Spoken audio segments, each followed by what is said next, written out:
조갑제 TV 시청자 여러분 안녕하십니까? 2020년 5월 26일 오후 6시 30분입니다. 노무현 전 대통령 별세 11주기 추도식이 사흘 전에 있었습니다. 저도 기자생활을 하면서 노무현 전 대통령과 몇 가지 인연을 가지고 있는 사람입니다. 그건 뭐 개인사니까 나중에 별도로 말씀드리기로 하고, 노무현 전 대통령의 투신 자살이 결국 오늘날의 문재인 정권을 만들어낸 하나의 계기 또는 원동력이 되었다는 것은 부인할 수 없을 것입니다.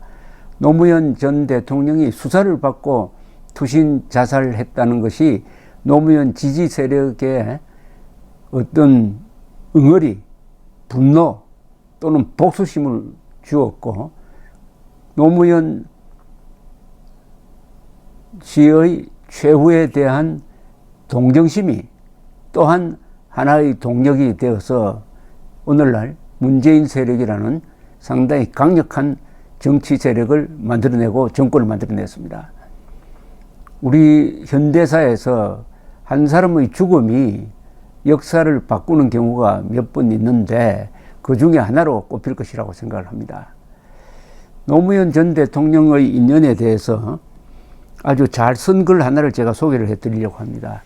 조갑제닷컴의 문무대왕이라는 필명으로 글을 하루에 한 번씩 아주 좋은 글을 연재를 하시는 분이 계십니다. 이분은 80 가까운 언론인 출신입니다.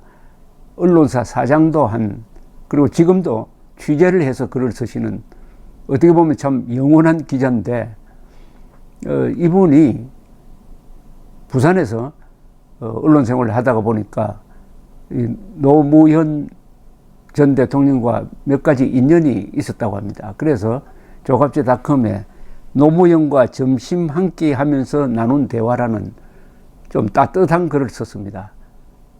따뜻한 글입니다. 읽어드리겠습니다. 부제는 이렇습니다. 그가 꿈꾸었던 큰 정치는 어디로 달아나고 핏발이 성성한 복수와 칼부림의 난투극만 벌어지고 있는가. 노무현 전 대통령 서거 11주기 추도식이 어제 봉하마을에서 거행된 것을 TV 화면을 통해서 보았다. 이하 존칭성약. 야인 시절 노무현과 점심 함께 하면서 나눈 대화 내용을 더듬어 보며 추도의 마음을 전한다. 2001년 여름 어느 날로 기억한다. 노무현이 해양수산부 장관직을 그만두고 얼마 되지 않은 때였다. 노무현으로부터 전화가 사무실로 걸려왔다. 점심 한 그릇 대접하고 싶다고 했다. 쾌히 승낙하고 약속 장소에 나갔더니 노무현은 일행 한 명과 함께 먼저 와 있었다. 노무현과는 공사석에서 여러 번 만난 적이 있는 터이라 반갑게 인사를 나누었다. 일행을 소개했다. 필자도 안면이 있는 해양수산부 차관보를 지낸 박모 씨였다. 세 사람이 사각 식탁에 앉다 보니 누가 독석에 앉느냐를 두고 서로 밀고 당기며 권했다. 필자는 전직 장관에다 국회의원까지 지냈으니 상석에 앉으라고 강권하고, 노무현은 이제 나는 장관도 아니고 국회의원도 아니니 인생의 선배인 필자 보고 앉으라며 한참 동안 옥신각신하다가 끝내는 노무현의 겸손을 못 이기고 필자가 독석에 앉았다. 점심을 나누면서 노무현이 들려준 얘기는 세 가지로 요약된다. 첫째는 해양수산부 장관으로 부임해 보니 데리고 온 박 차관보가 억울하게 물러났다는 것이 해양수산부 내 공무원들의 여론이었다고 했다. 그래서 앞으로 박 전 차관보에게 일자리를 마련해서 우리나라 해양수산 발전에 기여하도록 하겠다는 생각이라고 했다.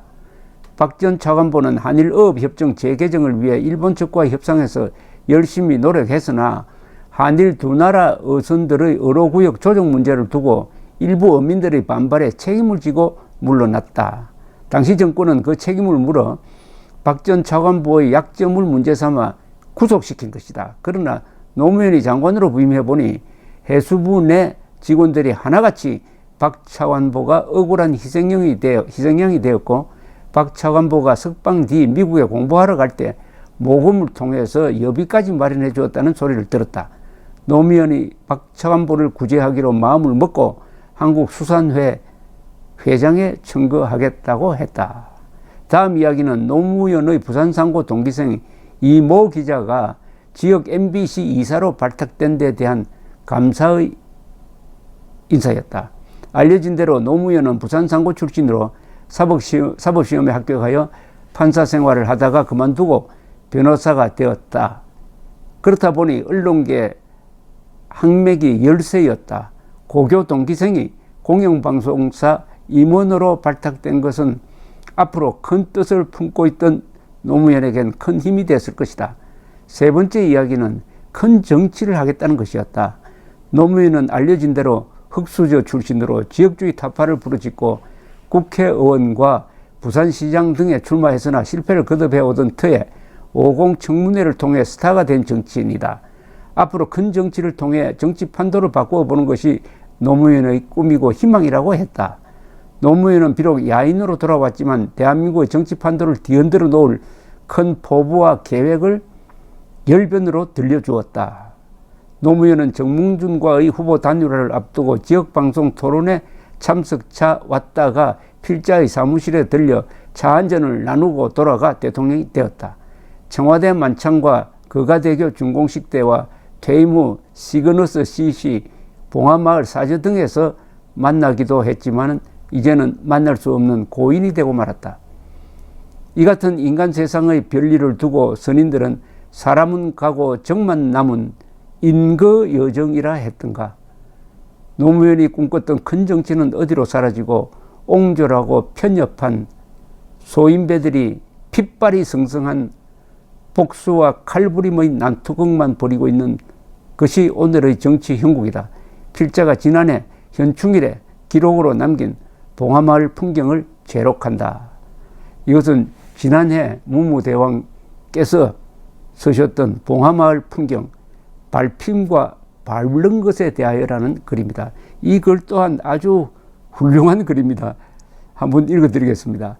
망월동의 전두환 기념비를 밟으며 응징하는 것이 교육이 된다면 노무현 묘역의 추모 보판을 밟으며 추모하는 것도 교육이 될 수 있단 말인가. 국내 최대의 습지 우퍼늪을 둘러보고 오는 길에 봉하마을도 돌아보았다. 노무현 대통령 생가를 알리는 이정표가 발길을 안내했다. 현충일 하늘은 찌푸려 있었으나 초여름의 실록은 싱그러웠다. 찾아온 사람들도 제법 있었다. 봉하마을은 어느새 추모와 관광이 혼재되어 있는 풍경이었다. 서울 국립현충원에서는 문재인 대통령이 느닷없이 역사 갈등의 통합을 외치며 김일성 괴뢰의 앞잡이 노릇을 하며 국군과 국민을 사지로 밀어붙이는 데 동조한 변절자이자 6.25 전범인 김원봉을 독립유공자로 축해 세웠다. 호국 영령과 국군 국민들에게 염장지른 충격과 분노가 있었지만 봉하마을은 조용했다. 주인 잃은 노무현 전 대통령의 사저인 현대식 건물과 함께 생가가 숲속에 자리 잡고 있었다.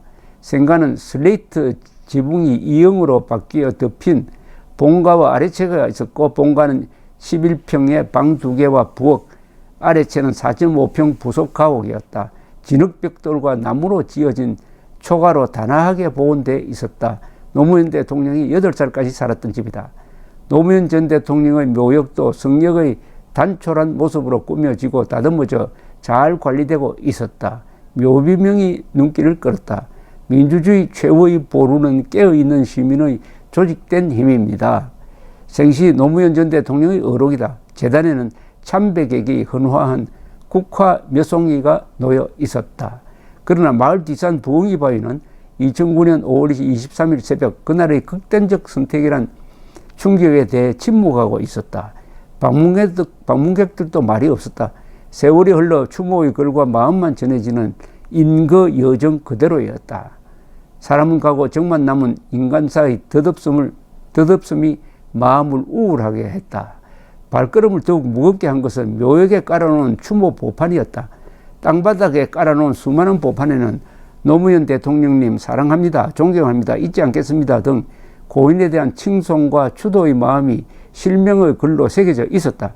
비에 젖고 밑창이 닳고 해진 신발에 밟히며 마모돼 가고 있었다. 그 모습을 보니 고인을 추모하고 사랑하기는커녕 오히려 홀령을 괴롭히고 슬프게 하는 것은 아닐까 하는 측은한 마음이 들기도 했다. 노무현 재단과 노무현의 사람들은 고인에 대한 애도의 마음을 어째서 이렇게 소홀하게 받아들이고 있는가 의구심도 들었다. 해마다 5월이면 모여들어 울고 불고 슬퍼하던 사람들이 정작 추모의 글을 새긴 판각은 땅바닥에 깔아놓고 함부로 밟고 다니도록 왜 방치하는지 이해하기 어려웠다. 신발 밑바닥에 밟힐 때마다 아프다며 신음하는 고통의 소리가 귓전을 맴드는 듯 환청으로 돌려왔다. 문재인 대통령과 부시 전 미국 대통령도 밟고 지나갔고 문희상 국회의장과 정세균 전 의장, 이해찬을 비롯한 유시민과 수많은 국회의원, 장차관, 정치인, 정치 지망생들의 친노 세력들도 추모 보판을 밟으며 지나갔다. 한명숙 전 총리가 태극기를 밟고 헌화 조문하는 사진 한 장이 떠오르기도 했다. 비 맞고 밟히는 추모 보판이 아니라 비 맞지 않고 짓밟히지 않을 추모의 벽을 만들 생각은 들지 않았는가. 현충원에 현충 추모의 벽을 검토하고 있다는 보도도 있다. 박근혜 정부 때 워싱턴 DC의 한국전 참전용사 묘역에 세우려 했던 추모의 벽을 문재인 정권이 중단했다가 다시 거론하고 있다는 소식도 전해지고 있다.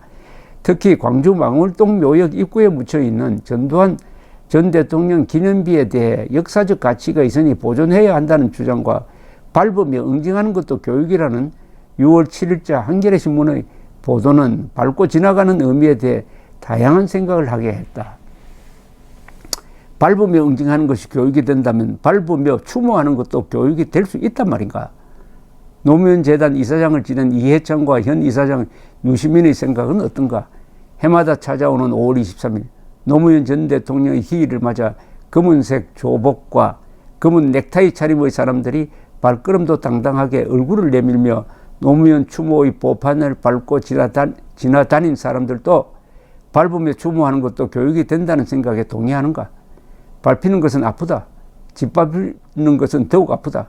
밟는 자는 갑이고 밟히는 자는 을이다. 밟는 자는 강자요 밟히는 자는 약자다. 살아있는 자는 강자요 죽은 자는 약자다. 살아있는 권력은 강자요 죽은 권력은 약자로 탄압받기 일수다. 밟힘과 밟는 것에 대한 생각이 봉하마을을 떠나올 때까지 사라지지 않았다. 비에 젖으며 닳고 해진 신발 밑창에 밟히고 있는 그 아픔, 그 수모를 보고만 있을 것인가? 밟고 지나가게 만든 자도 그들이요, 밟히며 몸부림치는 자들도 그들이다. 밟고 밟히며 공생하는 그들의 묘한 생존 법칙은 위선과 과면의 탈이 아닐까? 노무현 효과를 기대하는 사람들은 전 대통령 노무현을 책으로, 영화와 웹으로, 전기로, 의록을 통해 역사 속의 인물로 다듬어 가꾸고 있다. 숲속의 한 그루 살구나무에 열린 노란 살구가 탐스런 모습으로 잘 가라며 안녕의 손짓을 해 주었다. 여러분, 이 글은 조갑제닷컴에 실려 있으니까 한번 프린트를 해서 읽어보시면은 노무현 씨에 대한 여러 생각이 있겠지만은 근본적으로 인간에 대한 사랑을 잃지 않는 글이 어떻게 쓰여지는지를 한번 확인할 수 있을 것이라고 생각합니다. 감사합니다.